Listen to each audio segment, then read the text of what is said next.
τα γυαλιά πριν από λίγο καιρό σε ένα κατάστημα στην Αθήνα, αλλά ήταν αρκετά ακριβά για να τα αγοράσω. Μπήκα στο ίντερνετ, βρήκα τα ίδια γυαλιά στη τιμή των 110 ευρώ, ενώ στο κατάστημα τα είχα βρει 200 ευρώ και φυσικά τα αγόρασα.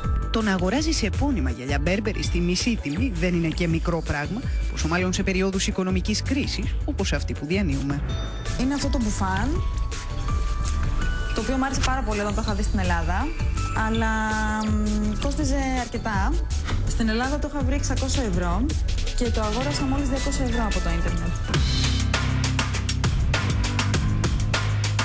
Η Κλέρη και η Βάλια, όπως όλες οι σύγχρονες γυναίκες, αγαπούν τα ρούχα και τα αξεσουάρ. Και επειδή ο μισθός τους, ο μέσος ελληνικός μισθός σήμερα, δεν θα τους επέτρεπε να τα αποκτήσουν εύκολα, μπήκαν στη διαδικασία να αναζητήσουν τρόπους για έξυπνες αγορές μέσω ίντερνετ. Είχα δει αυτή την τσάντα σε μια βιτρίνα στην Αθήνα, κοντά στα 1.300 ευρώ, όσο περίπου ένας μισθός. Κάνοντας μια έρευνα στο διαδίκτυο, βρήκα ακριβώς την ίδια τσάντα 1.000 ευρώ λιγότερα, όσο απίστευτο και αν ακούγεται. Όπως και αυτή την τσάντα Κλοέ, έτσι και τα περισσότερα ρούχα και αξεσουάρ τα έχουν αγοράσει μέσω ίντερνετ, μας λένε.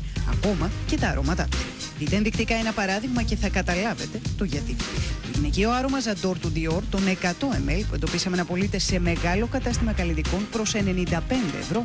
Στο ίντερνετ πωλείται, όπως βλέπετε, προς 44,9 δολάρια. Συν 13 ευρώ τα έξοδα αποστολής, σχεδόν 48 ευρώ σύνολο. Είναι αρκετά ευχάριστη εμπειρία να κάνεις αγορές μέσα από το ίντερνετ. Βγαίνεις στα μαγαζιά έξω, κοιτάς τιμές και μετά μπαίνεις στον υπολογιστή σου, στο διαδίκτυο και κάνεις τη σύγκριση. Τα σκαμπώ αυτά εδώ, 1, 2, 3. Κατέληξα να τα αγοράσω από το διαδίκτυο προς 150 ευρώ το ένα, όταν στα μαγαζιά ξεκινάνε από 350. Κάπως έτσι ο κύριος Περεντίδης έχει αγοράσει σχεδόν όλο τον εξοπλισμό του σπιτιού του. Όπως εγώ πάρει αυτή την καροτιέρα, η οποία είχε στην Αθήνα 750, σε κατάστημα μεγάλο, την πήραμε στο ίντερνετ 450 ευρώ. Αυτό εδώ το πολυμίξερ είχε 160, αν θυμάμαι καλά, στην Αθήνα, το αγόρασα 90. Και αυτός ο απλός ο λεμονοστίφτης, ο οποίος είχε 32 ή 33, αν θυμάμαι καλά, ευρώ, το αγόρασα 14.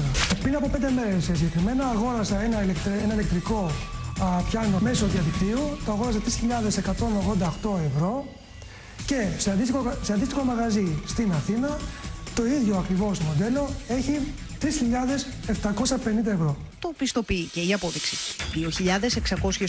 2.688 λίρες, δηλαδή 3.188 ευρώ πλήρωσε για το πιάνο Yamaha μέσω site του εξωτερικού.